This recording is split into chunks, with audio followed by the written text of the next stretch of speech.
If that doesn't fit it, we're in trouble. There. Yeah. Okay.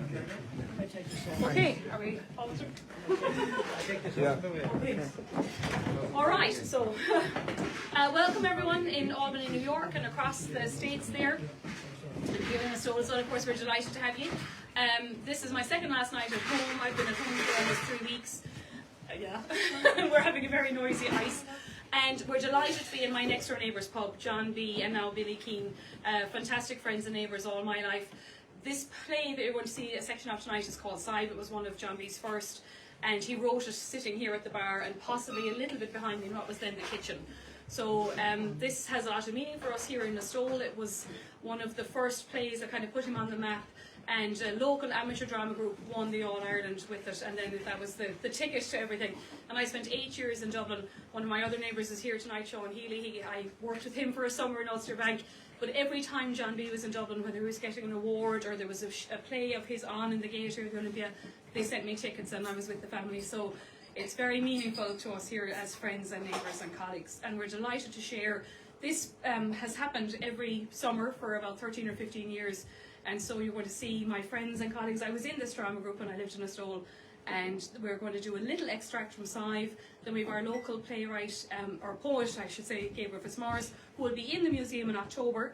He's been in Saratoga at Skidmore College a couple of times. And then Billy himself, who's a writer and poet and fantastic friend. So thanks everyone. I hope you enjoy the show as much as we have done so for 45 years. Take care.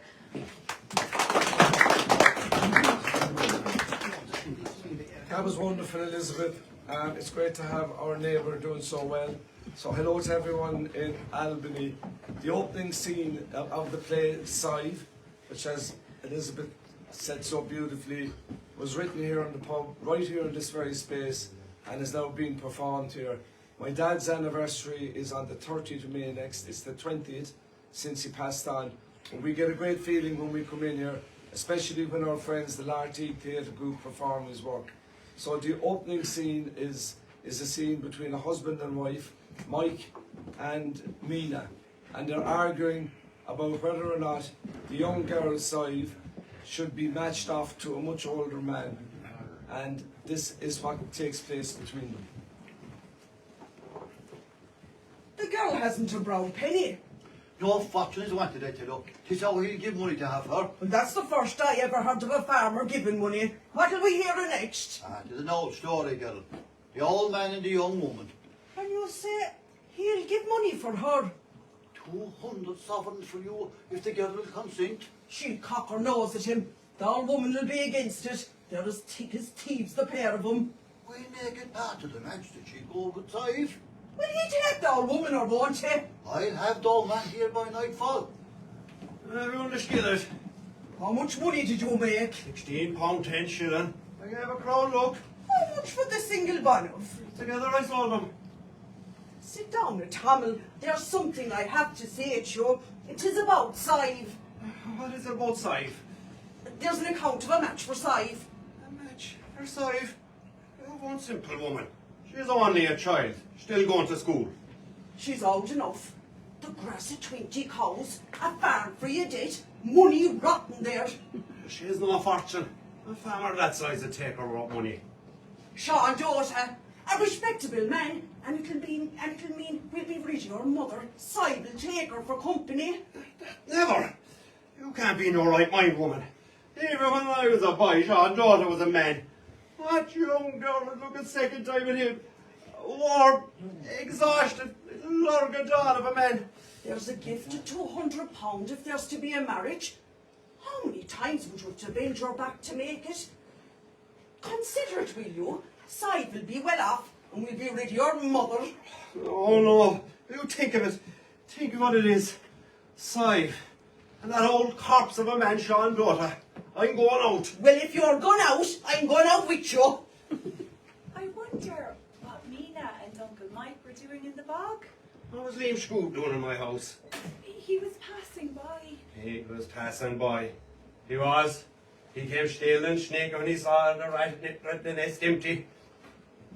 He was not sneaking, and he was not stealing.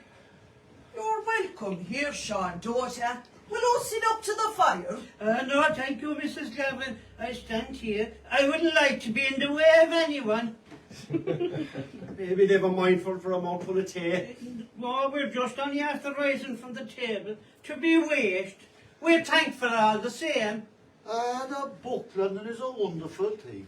And what did you have in the book there before, oh? Poetry and verses. We were liking for the versifying, Sean. Devil a bit, Mike, but I've nothing against the poets, mind you, but they're full of roguery, and they have the bad tongue on top of it, the thieves. Have you ever poem, Sean? You must have great verses by you, and many your gentlemanly nature. Give us a run out of one of them. By God, I say a verse for the girls. 'Twas from my father I brought it. Shawnee Nestor died o' dumb, stole a pretty from his mum. He was caught and he was home, he was buried in the dung. When the dung was piking out, he was hopping like a trout. And when the dung was piking in, he was hopping like a hen. Lively fix. In a company shop, they're thinking. Who's on the road? Two Tinkermen, Pittsburgh Cockney's son Catalan. Two robbers love no liking for me or any of mine. They cut my gad because I have a great call at the matchmaking. My Flavin, you're the man, you was always in the van. With a listen toast to old man and garçon. May which stuff be at your wake, baker's bread and company cake. Plenty on your table soon. What is it you want? No more than a dozen of sugar and a dusty of tea. We had the caravan beyond in the Steenrow Road. Liam Scoob, decent man, gave us the side of a loaf. We have our own accoutrements. If there's the giving of tea and sugar, we thank the hand that gives it. If there isn't, maybe there's the giving of a silver piece. Is there anything from Tamarshi, Shannon, the mountain, making it in plenty he is? How would I like to me come by silver money? There's half the country looking for men to walk in the bogs. Why should a man beg when there's walk before and after him? Catalan, you're best. You're mighty best. May the snails devour his crops and the rain to harm us. May the devil sweep the hairy crowd soon. He's as greedy as a sow and the crow behind the plough. Let that man from the mountain shining road. You know Sean daughter? It was for marriage in the morning. I came to see if all was right. What's the news in the country? The farmer will be the new lord of the land, and what way will he rule? There'll be great changes. Till only what I see in my travels. Well, we can travel out of here now. They're cheeky there. Catalan, you're best. You're mighty best. The road from Maggie fair, sure I met a man with mail. Come here, sissy, and pass your idle time. And we make quite bold, send the young wife back the old. And the old man have the money for the child. You brought your story well. Come out with what you have to say, and don't be hiding behind the words of a half-fool. 'Tis the talk of the country. The Sean daughter of the farmer is marrying a young girl out of his house. If their tales are true, her name is Sive. They say 'tis a strange thing that a young girl at the start of her days should marry an old man at the end of his. They say he's struggling to keep the spark of life inside of him. They say she's the flower of the parish. How dare you cast your aspersions under this roof? 'Tis only what I hear in my travels. They say he's the one that brought it about, and he scored well out of it. 'Tis only what I see in my travels. 'Tis the common word wherever my feet take us. And what is it to them or to you, Edel, the way we conduct ourselves? Is it the first time a young girl marries a man older than her? She's matching well for herself. There's no one saying otherwise. 'Tis the changing of the times. There'll be a good change when the likes of me do a day's work. Into jail he should be put. A pair of dirty beggars. I'm listening to you, Tamarshi Sharu, and I'm watching you. And I'm telling you what you are. You're the blather of a pig, the snout of a sow, the ravens of a hound, the sting of a wasp. You'll die roaring. Catalan, you're best. You're almighty best. The snails devour his cups, and the rent to harm was. Let the devil sweep the hairy craic soon. He's as greedy as a sow, and the claw behind the plough. That black man from the mountain shining road. Sean, daughter, will you sit up to the fire? No, thank you, Mrs. Kevin. I stay where I am. You must be getting tired, Sean. I know the feeling is the night before a marriage. A bit of rest is good.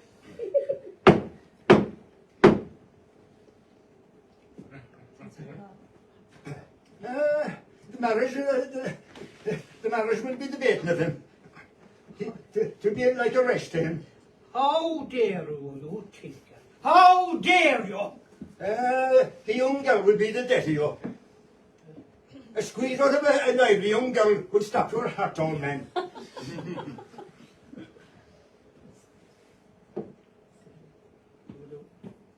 Catalan, you're best. You're mighty best. His scratch were offered dust, where his friends and I was first.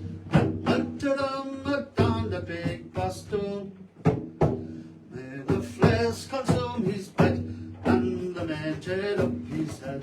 And that man from the mountain shining road. The bicycle got punctured again.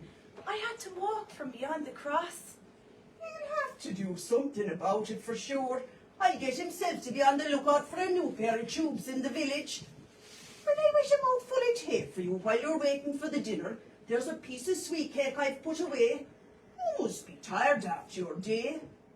No, don't bother with the tea. I'll wait until the dinner. A cup of milk, so. It must be an ace for you to be away from the nuns and the books. But sure, we won't have much more of the learning now. Any of the girls in the parish should give their right hand to have the chance that's before you. But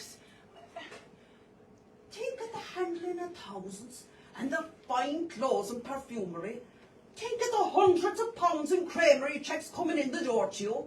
And the servant boy and servant girl falling all over you for fear you dirty your hands with work. you don't know. And you could have your grandmother with you. Think of the joy it would give the poor woman to have the run of such a fine house and to see you settled there. What matter if he's a few years older than you? Won't we all be old in a handful of a few short years? I'd give my right hand to be in your shoes. Please, you don't know what you were saying. How can you ask me such a thing? Now tomorrow himself will call to the convent and tell the Reverend Mother you won't be going in any more. What would a grown-up woman like you want spending her days in the middle of children for? I could never live with that old man. Fancy the thought of waking in the light of day and looking at him with the small head of him. Will you Oh my God, no! I could never. I could not even think of it. Will you pitch yourself up to the chapel every Sunday? You and your motor car with your head in the air, giving the odd look at the poor aunchucks and their donkey and cars. Imagine what the girls at school would say.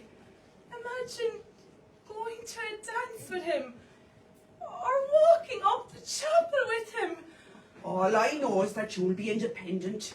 You'll have no enemy when you have the name of money. I don't know what to say or to think. I do not want to give offence, but I will never marry such a man. I will not marry at all. You'll change when you think by yourself of the misery you're living, when you think of the way you were born. Surely you don't remember when I was born.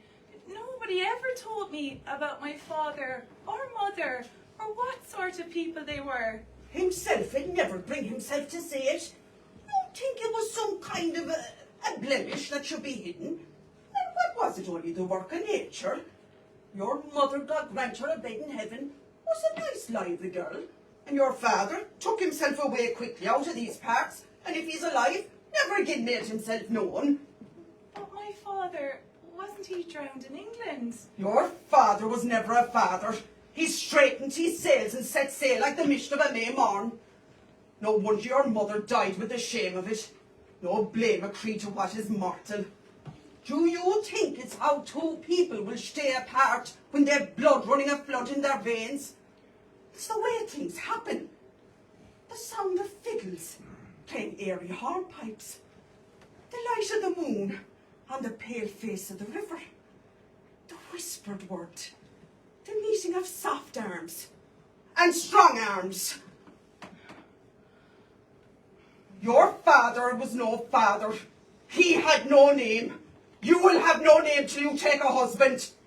Do you see the hungry greyhound or the mongrel dog? Well, 'tis the same way with the man. 'Tis no more than the hunger.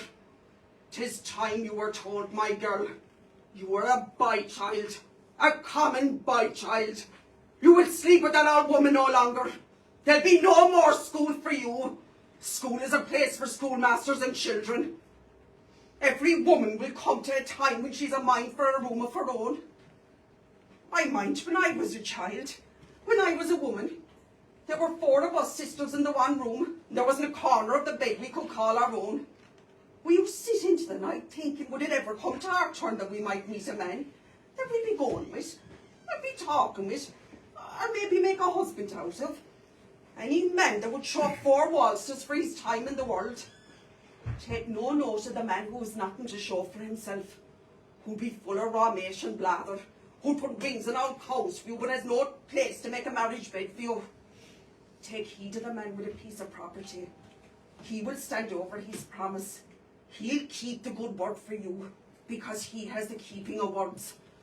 Now, go to your room and be sure and think of what I said. We have company shortly, I'm thinking. Who's on the road? 2 Tinkermen, Fitzmaurice and his son Captain. Oh, Robert's of no liking for me or any of mine. What we get, we can have a great call of the matchmaking.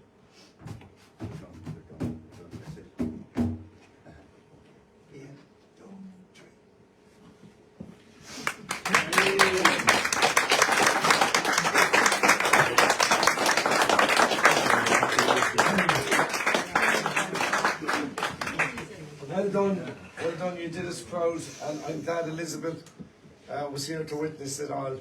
And again, a great welcome to any of our friends in Albany who are just tuning in. If you want to grab a drink, I think you guys will want to probably take your clothes off. To put on other clothes. As Elizabeth said, to put on other clothes. So make your way. Unless you want to stay and listen to a couple of Gabriel's poems there for a minute. Our next contributor is Gabriel Fitzmaurice, one of our foremost poets. What makes him such a brilliant poet is that he writes for the people. He's easily understood, but there's layers of meaning in his poems that you only really get when you think about it, maybe even a day or 2 afterwards. It stays in your mind, and it makes his passageways through all sorts of places until you finally figure out what he's trying to get at, and even then some. But the words are beautiful, they're funny, they're absolutely authentic.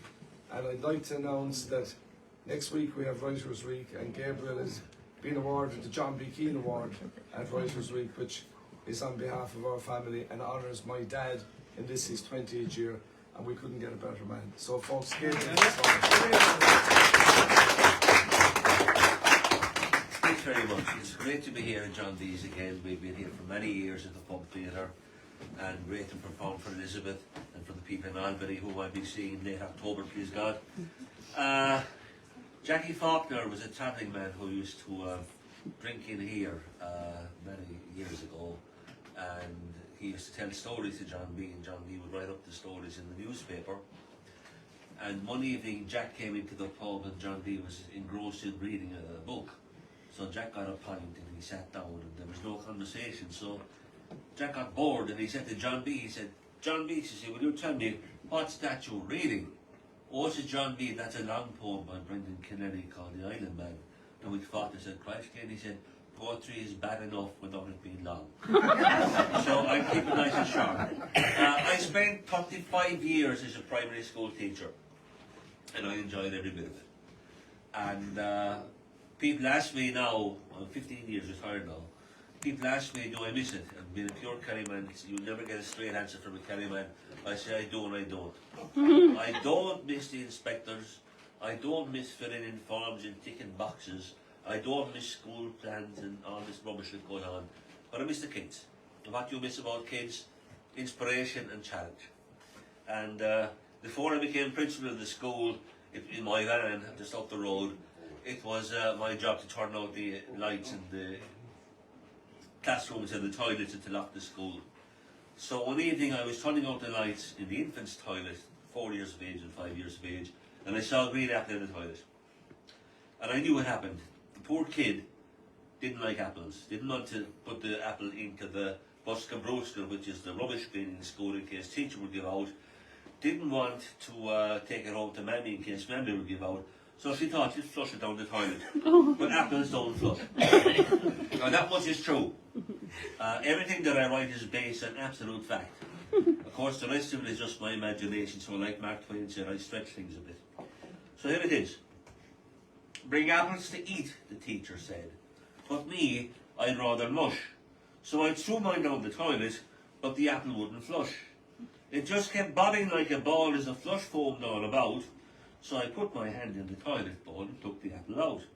I washed it in the basin so nobody would know, then dried it in my jumper and gave it to Mr. O. That's what we call our teacher. He rubbed it once or twice, and then he ate my apple. He said it was very nice.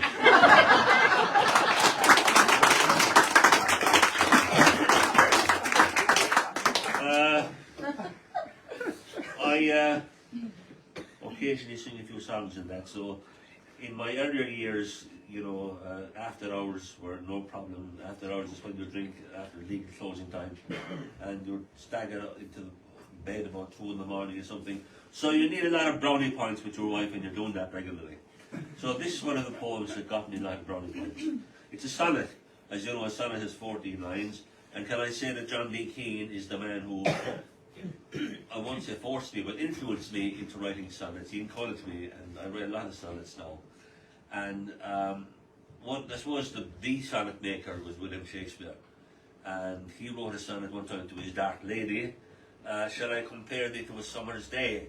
Now I'm thinking the weather must have been better in England in Shakespeare's time than it was in Ireland, because sometimes the weather in Ireland during the summer is wet and windy and windy and wet and wet and windy. So I'm thinking, if I were to compare my wife to a summer's day, a typical Irish summer's day, she wouldn't be too happy. So I wrote this. I won't compare you to a summer's day. The beach is all deserted in the rain. Some way this to spend a holiday. You're sorry now you didn't book for Spain. No, the weather can't be trusted in these parts. It's fickle as a false love said to be.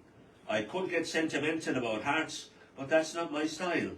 Poetry, the only thing that's constant in my life, the only thing I know that still is true, as my love remains for you, dear wife. This then is what I'll compare to you. The iambic heart that pulses in these lines measures out my love, and it still rhymes.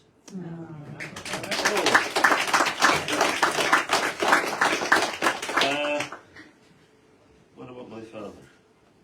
Lily has a lovely poem about his father as well, which you might write tonight. My father, my mother had very bad health, and my father ran the shop, a little grocery shop, and he cooked and he sewed and he darned and he polished and he scrubbed and all the rest.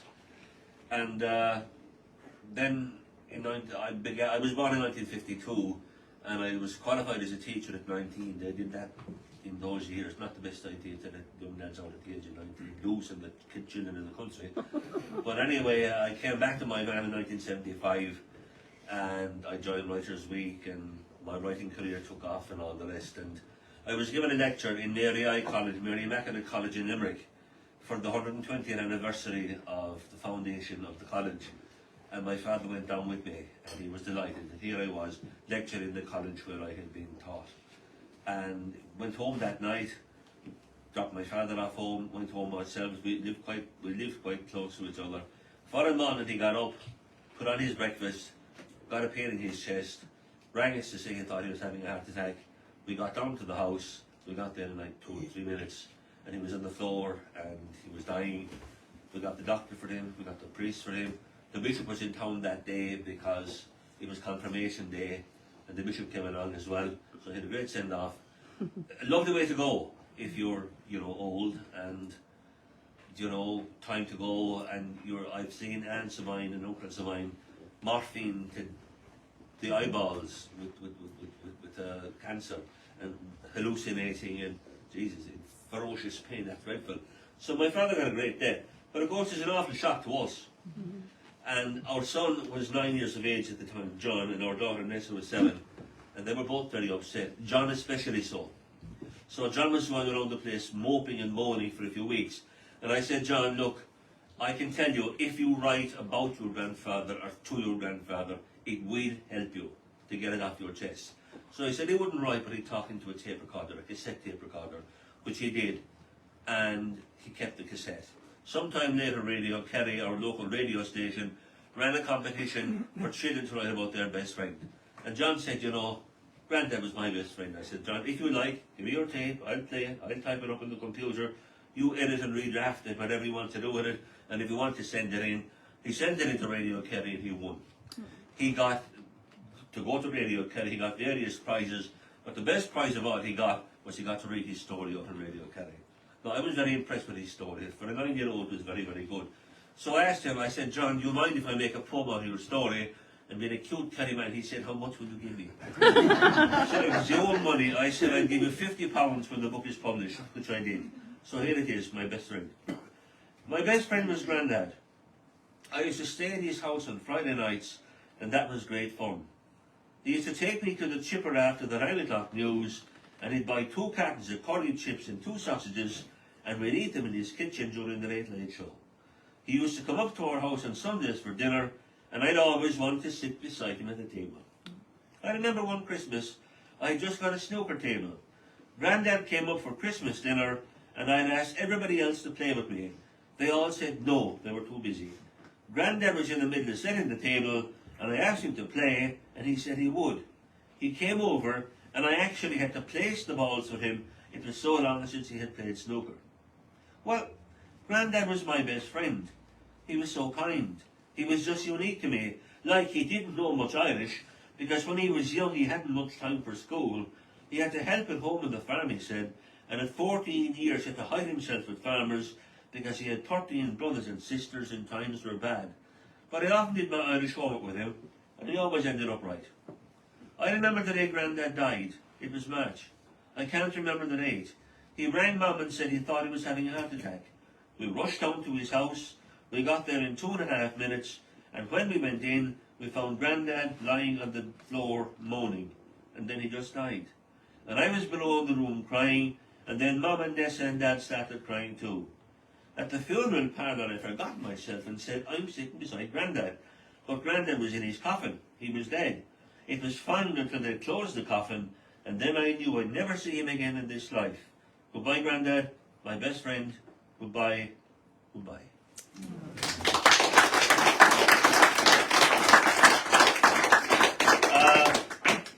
So there's a very famous family just out the road here in a place called Knockingure. They were the Juries. Harry Jury and his brother Mick. He was known as Ruckard. And they were poets.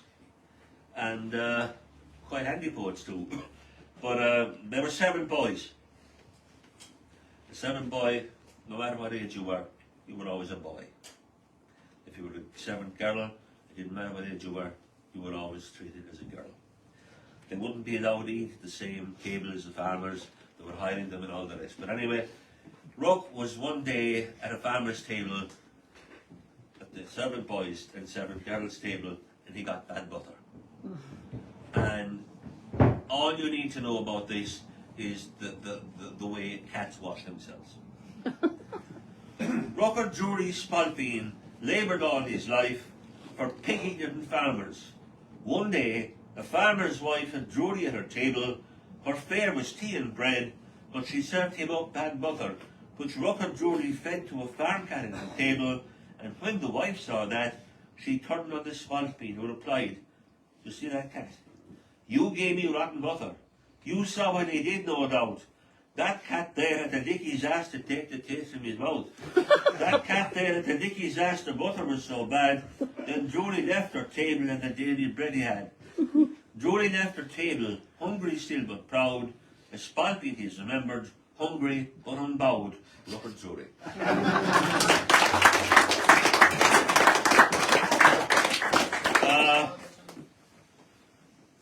This is one that I read for the first time in this bar many years ago. We had a referendum here about gay marriage. Would we allow gays and lesbians and LGBTs plus and all the rest to get married? Which we did. I think we were the first country in the world to allow it. We were. And then he asked us if we'd do a pub theatre in the pub for the LGBT plus community, and we said we would, of course. Of course, Billy said that we were doing it because he had an uncle who was a little bit gay. I don't know how you can be a little bit gay, but anyway, there you are. So I read this. I said, "Billy, what in the name of God will I read?" So he said, "Just read a love poem." So I read this, and all the gays and lesbians came up to me afterwards, and they said, "You know, that's really our poem." Well, I said, "I wrote it for my wife, but, you know, you're welcome." But they said, no, they said, "Look, it's not gender specific. It's not about a man and a woman. It can be two men, it can be two women, it can be a man and a woman." So this is it. And again, I get the brownie points for this one. "Just to be beside you is enough. Just to make your breakfast tea and toast. To help you with the wear, that kind of stuff. Just to get the papers in your post. To hold you in my arms in calm embrace. Just to sit beside you at the fire.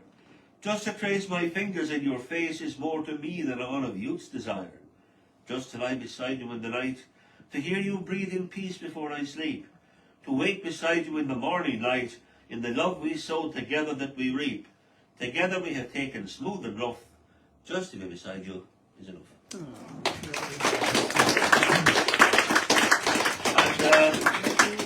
I hope I don't get thrown out. I tried this one on the LGBT community, and they didn't throw me out. So I'll have a go at this. I said to them, "There's a poem that I must read for you, but I wish I'd written it myself. It's only 5 lines, it's a limerick." And they saw the funny point of it, so I thought you'd do as well. There's no malice intended or bigotry or anything. "There once was a queer from a Macroom, took a lesbian up to his room, and they argued all night over who had the right to do what and with which and to whom." Anyway, I finish up at Ballybunion if I might. Anybody's asked me to do so. Billy's favourite poem. Ballybunion is a lovely seaside town with a fantastic beach. 2 beaches out the road here, about 7 miles from Listowel. And it's where we all went to the seaside when we were small. And when we grew up, you know, teenagers, it's where we went to the dances, because there were dance halls there, ballrooms. And it's where we got our first snog and our first cuddle and all the rest. Good old days. The good old days. But there's a story told about a fella, a Kerryman, a semi-literate Kerryman filling in a form in the 1960s. And there were 3 words on top of the form. The first one was name. He was able for that, he wrote his name, John Michael Murphy. The second word that appeared on top of the form was born. He figured out that and he wrote down yes. And the third word was sex. And that was easy, that was once in Ballybunion. So anyway, this is a story that I was told in the 1960s at home in my van. But I was able to trace it through the great poet Les Murray in Melbourne, who said they had it in the 50s in Melbourne, and he had traced it back to Budapest in the 1920s. So it's a story that I've robbed, it's done the rounds. Obsession is the actual real name of the poem, better known as Ballybunion. He had a strange obsession. With catapult in hand, oh by the way, a catapult is a slingshot. He had a strange obsession. With catapult in hand, he went round breaking windows in the village by the strand, Ballybunion. The police there gave him warning they could tolerate no more, yet he went on breaking windows in the village by the shore. So they took him to Killarney from the village by the sea, where they filled him up with tablets and of course an ECT. That fixed him, or it should have, But when the doctors asked him what he'd do when he got home, he'd answer with a laugh, I get a catapult and I break every wind in Ballybunion. So they keep him in Killarney, and every month or so when they want to release him, they can't let him go, because he always answers with the same old mad refrain. Every time they let him out, his answer is the same, I get a catapult and I break every wind in Ballybunion. The months go by. He's still inside. The long stays ask him then why every time he's for release, he's kept inside again. So he tells him in his answer the truth of what he'll do once he's home in Ballybunion. The long stays tell it, you. The next time you're asked that question, tell him that you'll get the paper for the horses and you'll put down the odd bet. And tell him you'll go dancing, then they'll let you out. But if they mention catapults, shut your mouth. Time goes by, he's called again, he's ready this time, and he tells him what he'll do at home in the village by the Strand. I buy the morning paper and I study the horses then, and I put down a bet or two. The shrinks cry out, good man. And I go to the dance, he tells him, and I go dancing with a girl, and I take her out and court her. He said it's in a whirl. Good man, the old man. I take her out, he says, and I kiss her, and then I put my hand inside her dress. Good man, the old man. And then what will you do? I take the knickers off her. And then what will you do? I take the knickers off her, he continues with a shout. I take the knickers off her and I rip the elastic out. I take the knickers off her and I do what I've always done. I make a catapult to the elastic and I break every fucking wind in Ballybunion. Thank you very much.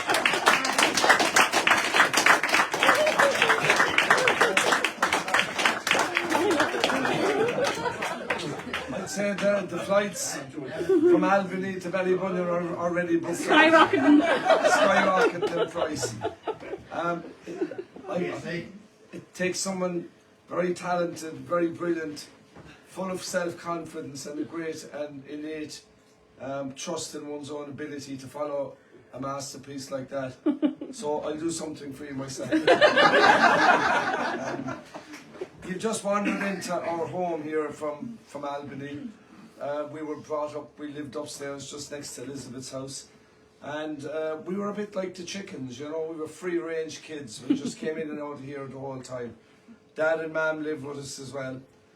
We've had a writer here for 67 years, every year for 67 years. First of all, there was Dad, 4 honorary doctorates, 2 from the United States, Marymount College in Manhattan, Seton Hall, New Jersey, Irish Person of the Year. His play The Field was made into a motion picture. Richard Harris nominated Best Actor. He was everything and anything in Ireland. And then when he stopped, I took up the pen. And when my last book came out, one of the critics wrote, I've just read Billy Keane's new book, and all I can say is that John B. Keane must have taken the wrong baby home from the hospital. We don't read that paper anymore. We don't read that paper. My dad was a star man, and on certain nights when the heavens were in alignment and the constellations were behaving themselves, he'd just take us out the door here, and framed in the gap between our flat roof and the kitchen was the plough. And he'd lift us up in his arms, and Dad, he knew the name of every single star. So I wrote a poem 20 years ago, not long after he died, in his honour, and this is a good time of the year to do it again. The poem is called The Starman. It was the kind of a night when every small star was let out. The crescent moon was reading his book in the yolk-yellow watts of a frosty spot. From the town-top forest of salt and pepper pots, turf smoke brought cotton to the roof of the world. Our backyard was as quiet as a Christmas night, and the wind was a whisper from far away. The mad mist stacks, vampire cats, dropped from the red sheds to the crates of brown bottles glistening in their coffins. Lift me up quick, Dad, I begged, and he did. My father, a starman, pointed to the plough and the tracks of a furrow to the east of our chimney near the start of tomorrow. And if the weather was right, there might well come a night when me and him and young Jim might join up the dots and hop from one star to the other in search of lost treasure. As I was up in his arms and never nearer to heaven, I asked him about dying. He said, Bill boy, don't be worrying, we'll be near stars winking. and we sang Twinkle Twinkle with lilting abandon, a plan to get shocked skinny greyhounds howling and yodeling like their cousins the wolves beyond in the tundra, who send cards every Christmas to the hounds of the old quarter. Cue a chorus of mongrels at the backs of the houses, holding the high note in eclectic confusion, and a gas fit of laughter by me and my father.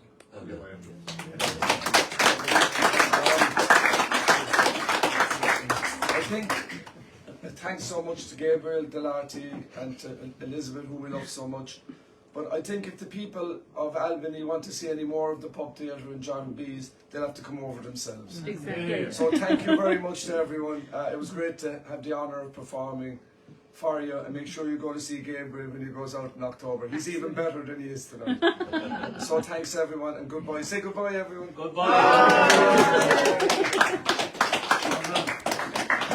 So yes, thank you. We're about ready to leave here. I wanted to say, John B, of course, Sive is 60, nearly 70 years old probably now, and as much as Gabriel talks about rural people's lives, John B really put rural people in Ireland on the map, because it wasn't written about, it was all Anglo-Irish or kind of, city life or intellectual life, and so John B talked about the problems that farmers had, that travelling people had, that women had in a rural Ireland, and so not only are we honoured to have him as our friend and neighbour, but we're honoured to have him as a spokesperson for Irish life. And so that's, of course, the mission of the museum, is to share our culture and heritage with you today. So absolutely, we're going to take Billy up on his offer. You're all welcome in Listowel. We're going to finish up now a little while privately, but I'll be back on Monday and I'll see you all then. So thanks very much, everyone. Okay.